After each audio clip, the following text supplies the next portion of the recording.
Naranasan mo na bang maramdaman yon sa isang team o proyekto? Yung parang, Oo. yung walang malaking problema, pero Eksakto. walang surog na kailangang apulihin, pero may pakiramdam ka na may mali, na nawawalan kayo ng momentum. Parang bago pa man yan ipakita ng mga numero, ramdam mo na sa hangin, di ba? Yun mismo. At dyan bumapasok ang sentral na tanong mula sa mga material na ibinahagi mo sa amin. Paano mo susukatin ang isang bagay na likas na makatao, tulad ng stewardship o pangangasiwa, nang hindi nawawala yung puso nito? At yang pakiramdam na palutang-lutang ang kalaban natin dito. Ang misyon natin ngayon ay hanapan ng ilaw yung mga ganyang sulok. Titingnan natin kung paano binabago ng mga material na ito ang pananaw sa stewardship. Mula sa isang malabong ideya, Oo, mula sa isang feel-good na konsepto patungo sa isang practical at ito yung susi nasusukat na kakayahan sa pamumuno.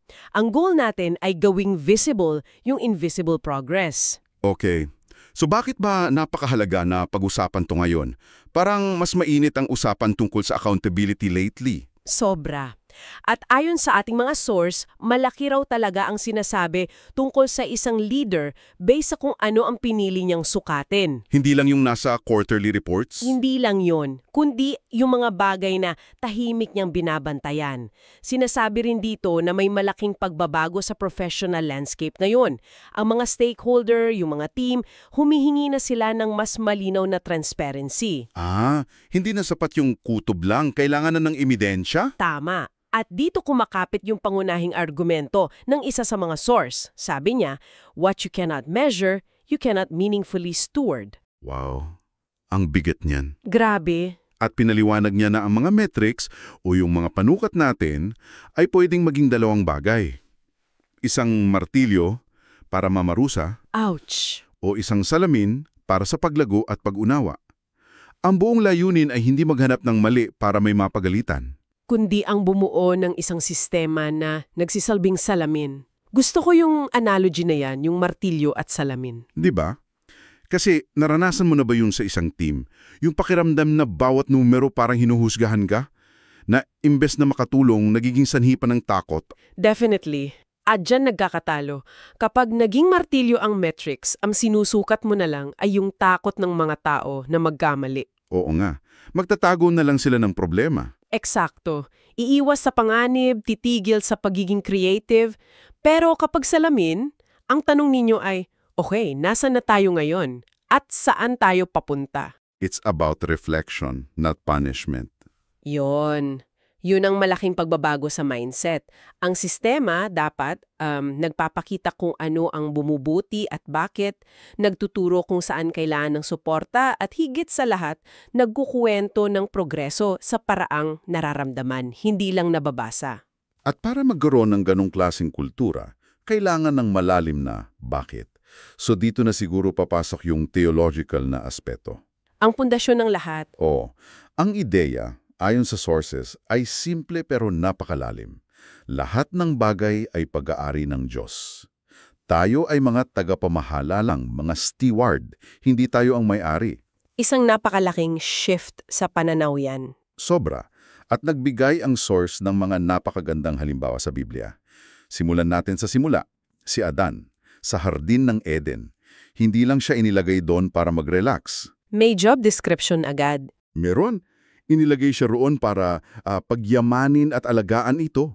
Isang aktibong responsibilidad na may inaasahang resulta. At hindi lang yon. Kung titingnan natin sa kautusan ni Moises, yung konsepto ng ikapo o tithe, di ba? Yon ay isang malinaw at nasusukat na inaasahan. Hindi magbigay ka kung anong maramdaman mo. Hindi. Ito ay 10%. Isang malinaw na panukat ng pagsunod at tiwala. Tapos, fast forward sa unang simbahan sa Aklat ng Gawa. Ang katotohanang walang nangangailangan sa kanila, yun ay isang napakalakas na indicator ng matagumpay na pangangasiwa. Malinaw ang resulta, hindi abstract. At dito ito nagiging mas... Grabe, ipinagpatuloy ito ni Jesus sa kanyang mga talingega. Oo, sa parables. Yung parable of the talents and minas. Dito, yung amo, may malinaw siyang inaasahan, isang return on investment. Hindi niya sinabi na, bahala na kayo dyan. May target. may target. At pagbalik niya, ang unang ginawa niya ay tinawag yung mga alipin para mag-account. Malinaw na may pananagutan, may reporting na nangyari. At kung ikokonekta natin yan, ang ideya ay yung buhay natin, yung mga talento, yung oras, lahat yan ay mga talino na ipinagkatiwala sa atin at merong sukdulang pananagutan. May accountability. Meron. Para mas malinaw pa, binanggit ng source yung 2 Corinto 8:20-21. Sabi doon, gawin ng tama, hindi lamang sa paningin ng Panginoon, kundi pati na rin sa paningin ng tao. Wow! Public accountability. Yun. Isang malinaw na biblical precedent para dyan. Hindi ito isang corporate invention. Ito ay isang prinsipyo ng kaharian. Okay, gets ko. Gets ko yung theological foundation. Sobrang lakas. Pero, paano natin isasalin to sa wikaan ng opisina o ng organisasyon na yon? Magandang tanong yan. Kasi parang ang layo ng 2 Corinthians sa SMART goals at KPIs. Paano yung tulay? Actually, yan mismo ang sinasagot ng sources natin. Para sa akin, ang SMART goals at KPIs, modern-day translations lang yan ng prinsipyong mag-account na nakita natin sa Parable of the Talents. It's the same principle, clarity of expectation, pero in a different language. Diba? Kung yung amo sa talinghaga nagbigay ng malabong utos, paano mag-a-account yung mga alipin? The tools are modern, pero yung prinsipyo, ancient. So anong itsura nito sa practice? Let's talk about the tools. Unahin natin yung SMART goals. Okay, sige. Specific, measurable, achievable, relevant, at time-bound. Ibinigay nila yung isang magandang halimbawa. Yung malabong layunin daw ay gusto nating maging mas mahusay na katiwala ng ating pananalapi. Na parang New Year's resolution lang. Laging bigo, walang direksyon. Walang pananaguta. Eksakto! Nang giyambing mo yan sa isang smart stewardship goal. Pagsapit ng December 31, babawasan natin ang non-programmatic administrative expenses ng 5%. Specific. At ilalaan ang matitipid na pondo sa ating community outreach program para makapagbigay ng 500 karagdagang food packs. Ayan, kita mo yung pagkakaiba. Malinaw, nasusukat, at may direksyon. Biglang nagkaroon ng ngipin yung goal. Meron talaga. Pero ang tanong, paano mo itatrack yan in real time? Hindi lang sa dulo ng taon. Dito na ba pumapasok yung mga tinatawag na Key Performance Indicators o KPIs? Diyan na. Ang mga KPIs, ang mga signpost mo habang naglalakbay ka papunta sa SMART goal mo. Sila yung nagsasabi sa'yo kung nasa tamang landas ka. Okay. At para mas madaling maunawaan, hinati ito ng source sa 3 kategorya ng yaman na pinagkatiwala sa atin. Okay, 3 klase ng KPIs. Unahin natin yung pinakapamilyar, yaman o financial. Sige, pero dito, sa isang non-profit o church context, hindi lang bottom line ang tinitingnan. Magandang punto yan. Isang halimbawa ng KPI ay ang Programmatic Spending Ratio. Ito yung porsyento ng gastos na direktang napupunta sa misyon kumpara sa overhead. So sinasabi nito kung gaano ka-efficient ang paggamit ng pera para sa tunay na layunin. Tama. Isa pa ay ang donor retention rate. Sumusukat to kung ilang porsyento ng mga donor ang patuloy na nagbibigay taon-taon. Sinasabi nito kung may tiwala ba sila sa pangangasiwa mo. So hindi lang magkano pumasok, kundi saan napunta at pinagkakatiwalaan ba tayo. Okay, malinaw. Ano yung pangalawa? Ang pangalawa, at marahil ang pinakamahalaga, ay oras, yung hindi na ibabalik na yaman. Nako, yan. Napakahalaga nito. Kasama rito bilang KPI yung volunteer engagement hours. Hindi lang yung bilang ng volunteers, kundi gaano karaming oras ang aktwal na naiambag nila. May lalim Meron. At ito pa, isang matalinong KPI, meeting effectiveness. Pwedeng itong sukatin sa simpleng survey pagkatapos ng pulong. Was this meeting a good use of your time? Isipin mong epekto kung sineseryoso yan. Wow, game changer yan. Grabe.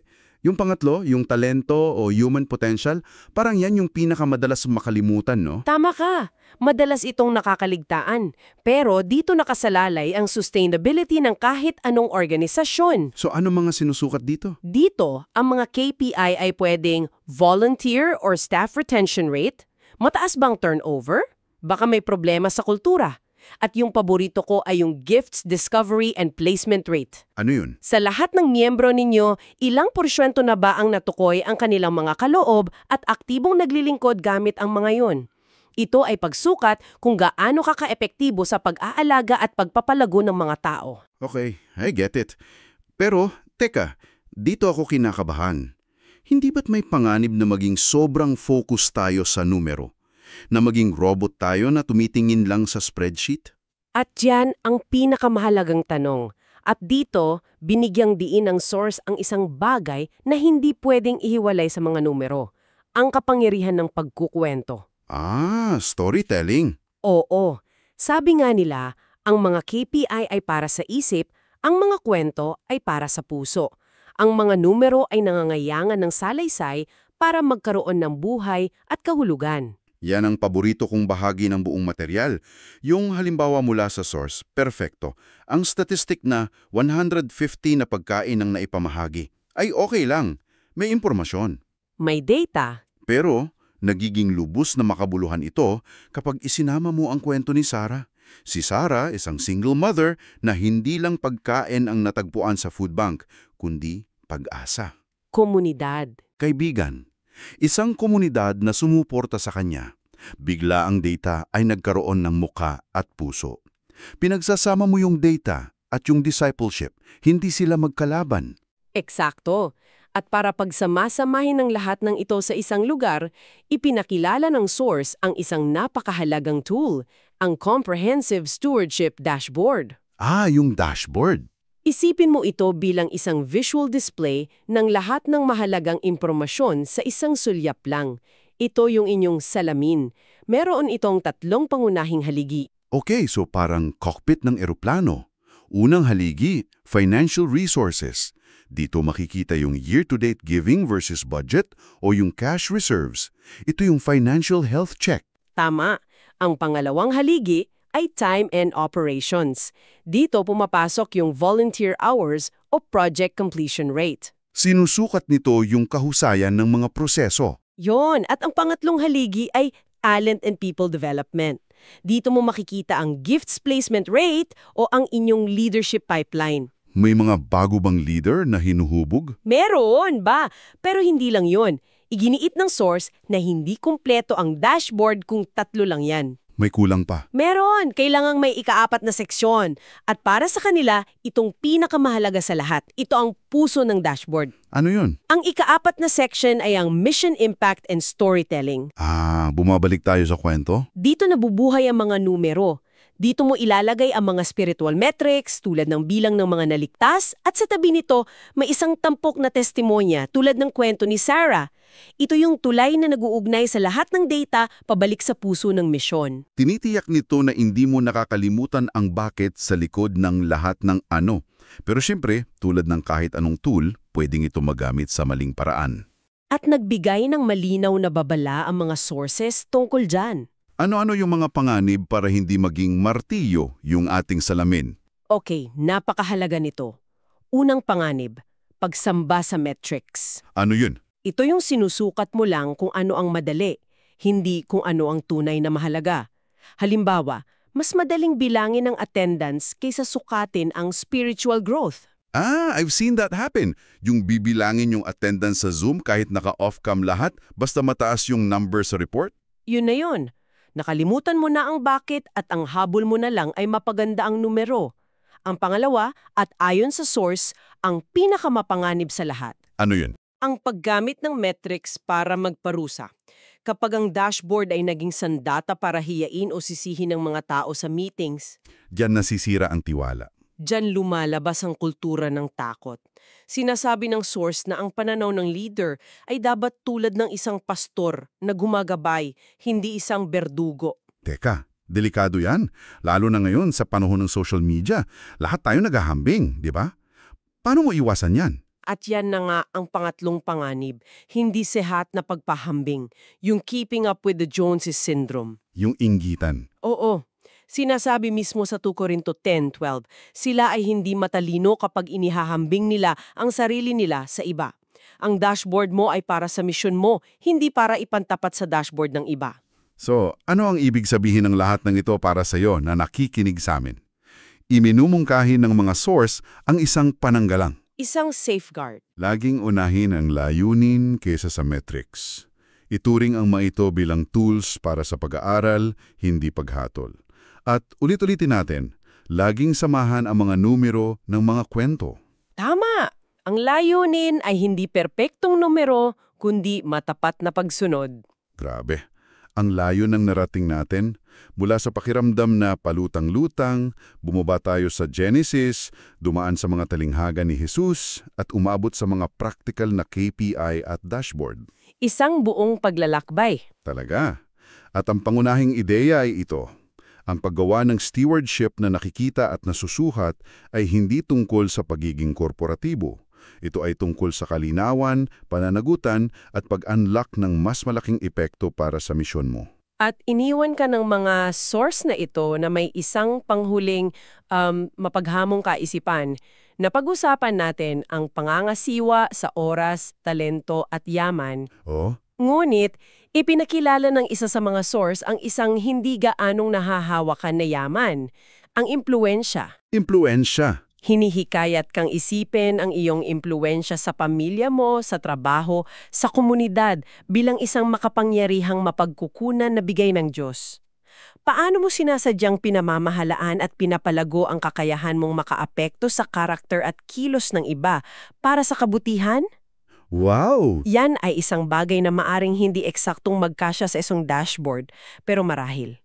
Ito ang pinakamalalim at pinakamahalagang anyo ng stewardship sa lahat.